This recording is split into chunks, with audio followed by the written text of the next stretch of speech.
महान पावन आयोजन के साक्षी बने और भगवान श्री देव नारायण द्वारा लोक कल्याण और गौ सेवा हेतु स्थापित आदर्शों को अपने जीवन में अपनाकर समाज और राष्ट्र की उन्नति में सहयोग करें। जय श्री देव नारायण।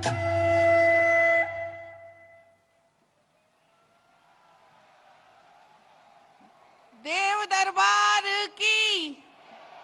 अब मैं हमारे देश के यशस्वी प्रधानमंत्री, विश्व के सर्वाधिक लोकप्रिय नेता और हमारी सांस्कृतिक विरासत को संरक्षित करने वाले युग पुरुष, जो सामाजिक समरसता के प्रतीक हैं और देश को विकास की नई अवधारणा जिन्होंने दी है, विश्व में मां भारती के परचम को लहराने वाले हमारे यशस्वी प्रधानमंत्री आदरणीय नरेंद्र मोदी जी से आग्रह करूंगी कि इस देव धर्म सभा का संबोधन करें।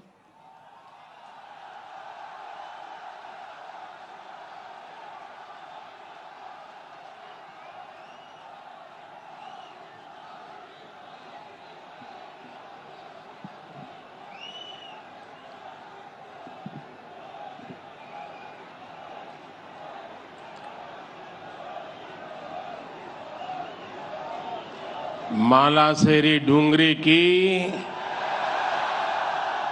मालासेरी डूंगरी की, साड़ू माता की, साड़ू माता की, सवाई भोज महाराज की, सवाई भोज महाराज की, देव नारायण भगवान की, देव नारायण भगवान की, साड़ू माता गुर्जरी की, ई तपोभूमि महादानी बगड़ावत सुरबीरारी कर्मभूमि और देव नारायण भगवान री जन्मभूमि मालासेरी डूंगरी न मारो प्रणाम।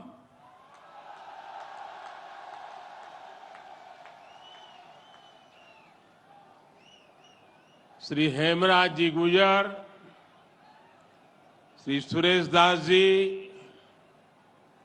दीपक पाटिल जी, राम प्रसाद दाबाई जी, अर्जुन मेघवाल जी, सुभाष बहेड़िया जी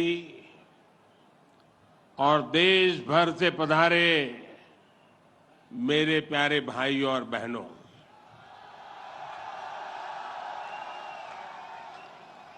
आज इस पावन अवसर पर भगवान देव नारायण जी का बुलावा आया और जब भगवान देव नारायण जी का बुलावा आए और कोई मौका छोड़ता है क्या? मैं भी हाजिर हो गया। और आप याद रखिए, ये कोई प्रधानमंत्री यहां नहीं आया है।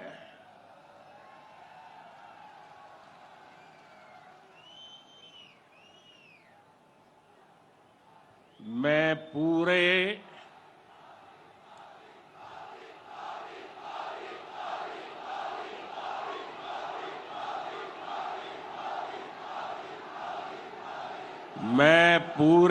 भक्ति भाव से आप ही की तरह एक यात्री के रूप में आशीर्वाद लेने आया हूं।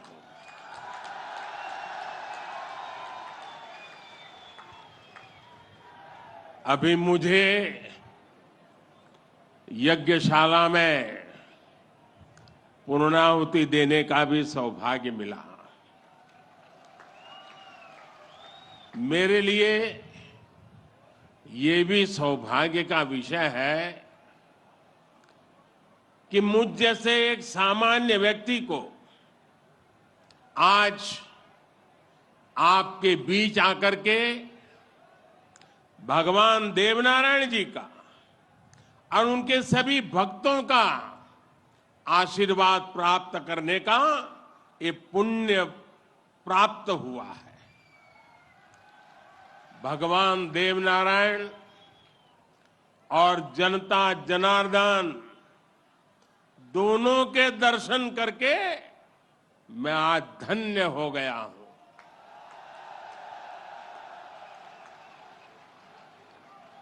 देश भर से यहां पधारे सभी श्रद्धालुओं की भांति मैं भगवान देवनारायण से अनवरत राष्ट्र सेवा के लिए गरीबों के कल्याण के लिए आशीर्वाद मांगने आया हूं।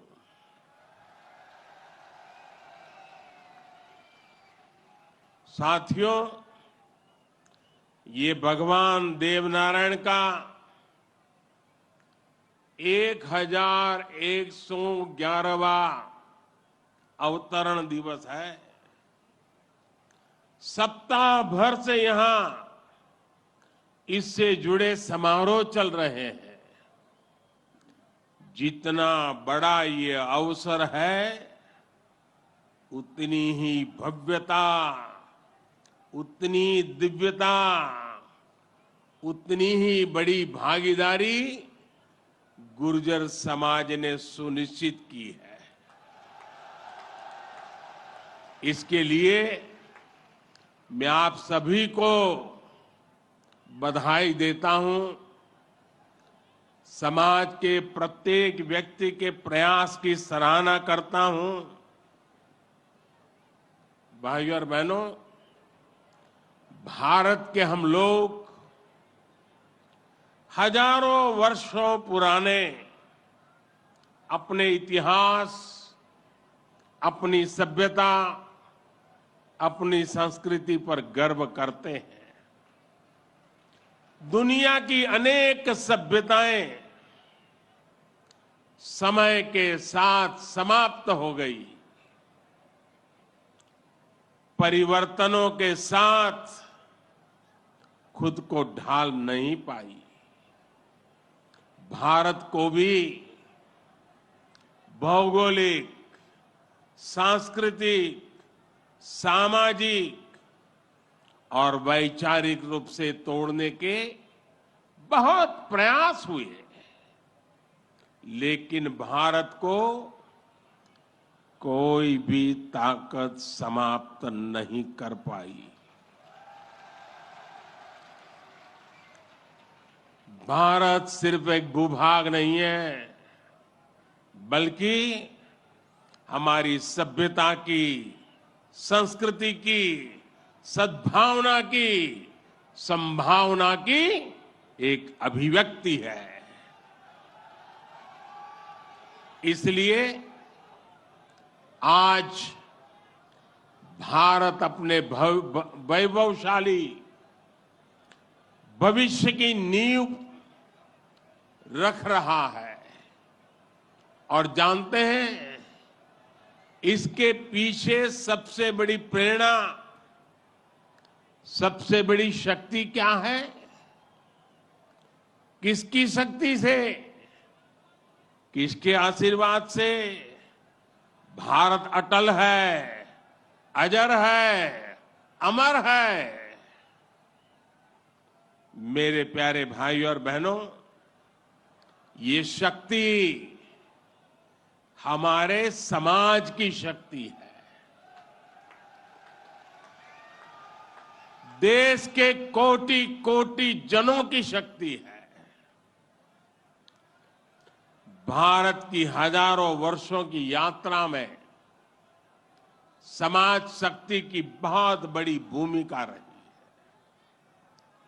हमारा ये सौभाग्य रहा है कि हर महत्वपूर्ण काल में हमारे समाज के भीतर से ही एक ऐसी ऊर्जा निकलती है जिसका प्रकाश सबको दिशा दिखाता है, सबका कल्याण करता है। भगवान देवनारायण भी ऐसे ही ऊर्जा पुंज थे, अवतार थे, जिन्होंने अत्याचारियों से हमारे जीवन और हमारी संस्कृति की रक्षा की। देह रूप में मात्र 31 वर्ष की आयु बिताकर जनमानस में अमर हो जाना सर्वसिद्ध अवतार के लिए ही संभव है। उन्होंने समाज में फैली बुराइयों को दूर करने का साहस किया, समाज को एकजुट किया, समरसता के भाव को फैलाया। भगवान देवनारायण ने समाज के विभिन्न वर्गों को साथ जोड़कर आदर्श व्यवस्था कायम करने की दिशा में काम किया। यही कारण है कि भगवान देवनारायण के प्रति समाज के हर वर्ग में श्रद्धा है, आस्था है। इसलिए भगवान देवनारायण आज भी लोक जीवन में परिवार के मुखिया की तरह हैं। उनके साथ परिवार का सुख दुख बांटा जाता है। भाई और बहनों, भगवान देवनारायण ने हमेशा सेवा और जन कल्याण को सर्वोच्चता दी। यही सीख, यही प्रेरणा लेकर हर श्रद्धालु यहां से जाता है। जिस परिवार से वे आते थे, वहां उनके लिए कोई कमी नहीं थी, लेकिन सुख सुविधा के बजाय उन्होंने सेवा और जन कल्याण का कठिन मार्ग चुना। अपनी ऊर्जा का उपयोग भी उन्होंने प्राणी मात्र के कल्याण के लिए किया। भाई और बहनों, भला जी भला, देव भला।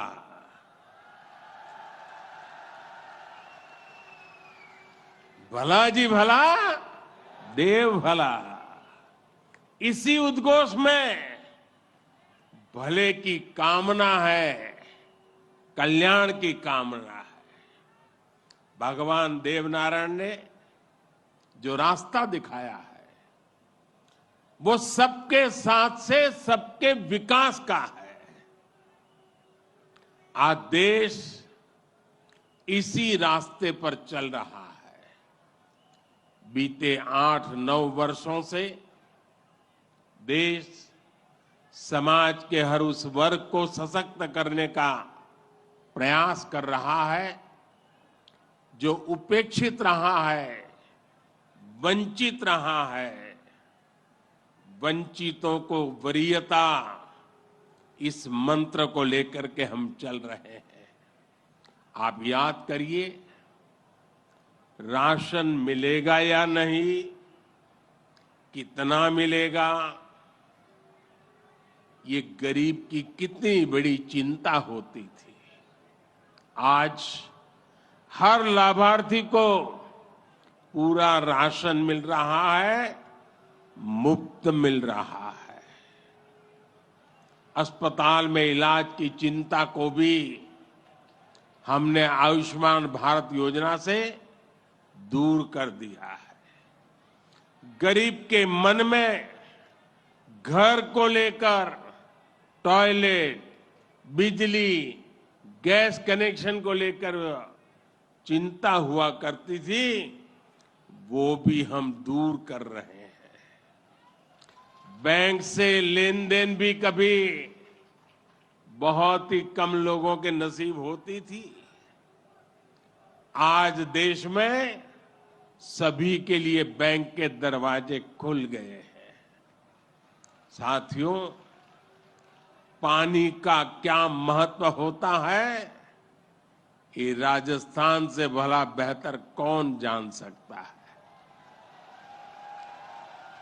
लेकिन आजादी के अनेक दशकों बाद भी देश के सिर्फ 3 करोड़ परिवारों तक ही नल से जल की सुविधा थी। 16 करोड़ से ज्यादा ग्रामीण परिवारों को पानी के लिए संघर्ष करना पड़ता था। बीते 3.5 वर्षों के भीतर देश में जो प्रयास हुए हैं, उसकी वजह से अब 11 करोड़ से ज्यादा परिवारों तक पाइप से पानी पहुंच चुक लगा है। देश में किसानों के खेत तक पानी पहुंचाने के लिए भी बहुत व्यापक काम देश में हो रहा है। सिंचाई की पारंपरिक योजनाओं का विस्तार हो या फिर नई तकनीक के सिंचाई, किसान को आज हर संभव मदद दी जा रही है। छोटा किसान जो कभी सरकारी मदद के लिए तरसता था, उसे भी पहली बार पीएम किसान सम्मान निधि से सीधी मदद मिल रही है।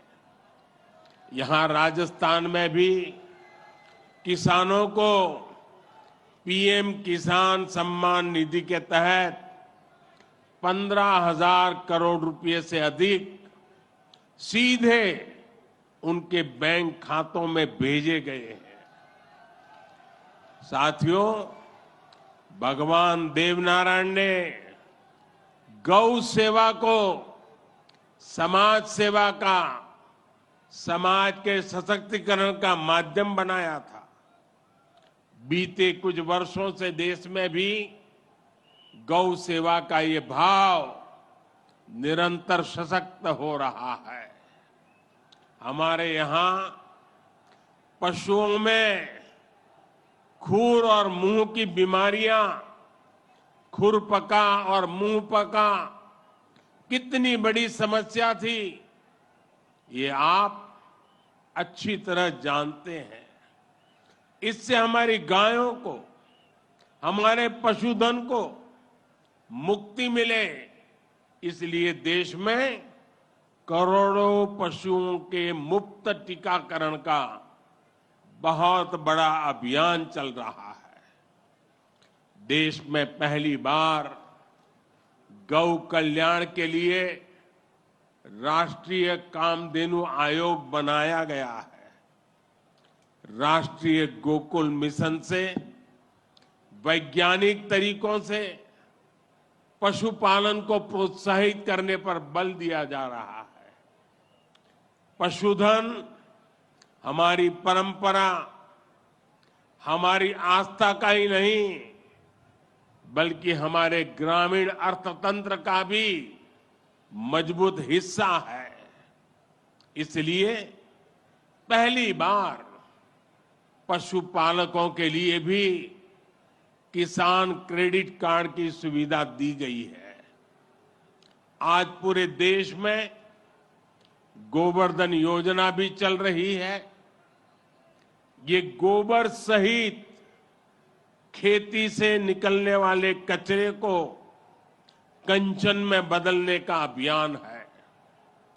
हमारे जो डेयरी प्लांट है, वे गोबर से पैदा होने वाली बिजली से ही चले, इसके लिए भी प्रयास किए जा रहे हैं। साथियों, पिछले वर्ष स्वतंत्रता दिवस के अवसर पर मैंने लाल किले से पंच प्राणों पर चलने का आग्रह किया था। उद्देश्य यही है कि हम सभी अपनी विरासत पर गर्व करें, गुलामी की मानसिकता से बाहर निकले और देश के लिए अपने कर्तव्यों को याद रखें, अपने मनुष्यों के दिखाए रास्तों पर चलना और हमारे बलिदानियों, हमारे शूरवीरों के शौर्य को याद रखना भी इसी संकल्प का हिस्सा है। राजस्थान तो धरोहरों की धरती है। यहां सृजन है, उत्साह और उत्सव भी है, परिश्रम और परोपकार भी है, शौर्य यहां घर घर के संस्कार है। रग राग राजस्थान के पर्याय है। उतना ही महत्व यहां के जन जन के संघर्ष और संयम का भी है। ये प्रेरणा स्थली भारत के अनेक गौरवशाली पलों की, व्यक्तित्वों की साक्षी रही है। तेजासी से बाबूजी तक, गोगा जी से रामदेव जी तक, बप्पा रावल से महाराणा प्रताप तक, यहां के महापुरुषों, जननायकों, लोक देवताओं और समाज सुधारकों ने हमेशा देश को रास्ता दिखाया है। इतिहास का शायद ही कोई कालखंड है जिसमें इस मिट्टी ने राष्ट्र के लिए प्रेरणा न दी हो। इसमें भी गुर्जर समाज शौर्य, पराक्रम और देशभक्ति का पर्याय रहा है। राष्ट्र रक्षा हो या फिर संस्कृति की रक्षा, गुर्जर समाज ने हर कालखंड में प्रहरी की भूमिका निभाई है। क्रांतिवीर भूप सिंह गुर्जर, जिन्हें विजय सिंह पथिक के नाम से जाना जाता है, उनके नेतृत्व में बिजोलिया का किसान आंदोलन आजादी की लड़ाई में एक बड़ी प्रेरणा था। कोतवाल धन सिंह जी और जोगराज सिंह जी ऐसे अनेक योद्धा रहे हैं जिन्होंने देश के लिए अपना जीवन दे दिया। यही नहीं, राम प्यारी गुर्जर, पन्ना धाय जैसी नारी शक्ति की ऐसी महान प्रेरणाएं भी हमें हर पल प्रेरित करती है। ये दिखाता है कि गुर्जर समाज की बहनों ने, गुर्जर समाज की बेटियों ने कितना बड़ा योगदान देश और संस्कृति की सेवा में दिया है। और ये परंपरा आज भी निरंतर समृद्ध हो रही है।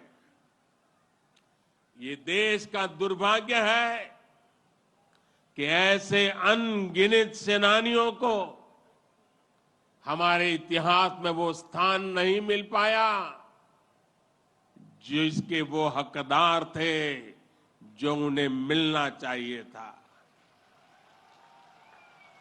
लेकिन आज का भारत, नया भारत, बीते दशकों में हुई उन भूलों को भी सुधार रहा है। अब भारत की संस्कृति और स्वतंत्रता की रक्षा के लिए भारत के विकास में जिसका भी योगदान रहा है, उसे सामने लाया जा रहा है। साथियों, आज ये भी बहुत जरूरी है कि हमारे गुर्जर समाज की जो नई पीढ़ी है, जो युवा है, वो भगवान देव नारायण के संदेशों को उनकी शिक्षाओं को और मजबूती से आगे बढ़ाएं। ये गुर्जर समाज को भी सशक्त करेगा और देश को भी आगे बढ़ाने में इससे मदद मिलेगी। साथियों, 21वीं सदी का ये कालखंड भारत के विकास के लिए, राजस्थान के विकास के लिए बहुत अहम है। हमें एकजुट होकर देश के विकास के लिए काम करना है।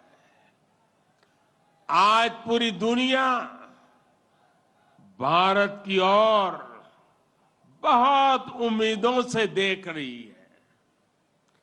भारत ने जिस तरह पूरी दुनिया को अपना सामर्थ्य दिखाया है, अपना दमखम दिखाया है, उसने शूरवीरों की इस धरती का भी गौरव बढ़ाया है। आज भारत दुनिया के हर बड़े मंच पर अपनी बात डंके की चोट पर कहता है। आज भारत दूसरे देशों पर अपनी निर्भरता कम कर रहा है।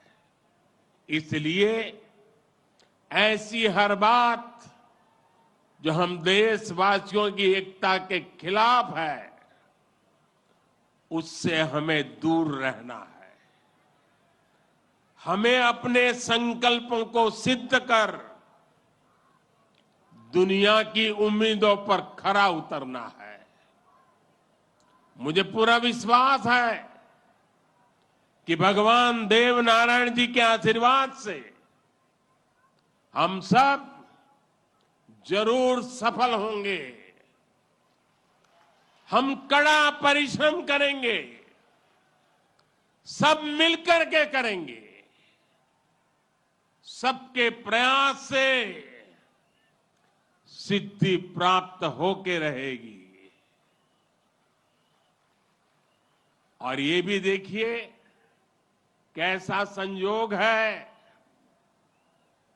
भगवान देवनारायण जी का 1111वां अवतरण वर्ष। उसी समय भारत की G20 की अध्यक्षता,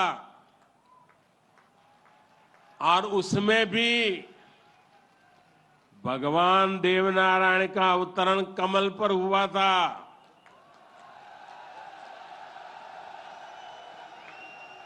और G20 का जो लोगो है उसमें भी कमल के ऊपर पूरी पृथ्वी को बिठाया है। ये भी बड़ा संयोग है। और हम तो वो लोग हैं जो पैदाइशी कमल के साथ हुई है।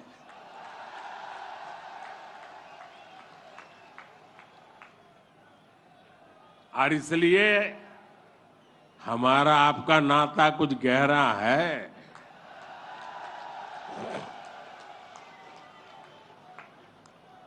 लेकिन मैं पूज्य संतों को प्रणाम करता हूं। इतनी बड़ी तादाद में यहां आशीर्वाद देने आए हैं। मैं समाज का भी हृदय से आभार व्यक्त करता हूं कि एक भक्त के रूप में मुझे आज यहां बुलाया, भक्ति भाव से बुलाया। ये सरकारी कार्यक्रम नहीं है, पूरी तरह समाज की शक्ति, समाज की भक्ति, उसी ने मुझे प्रेरित किया और मैं आपके बीच पहुंच गया। मेरी आप सबको अनेक अनेक शुभकामनाएं हैं। जय देव दरबार, जय देव दरबार, जय देव दरबार।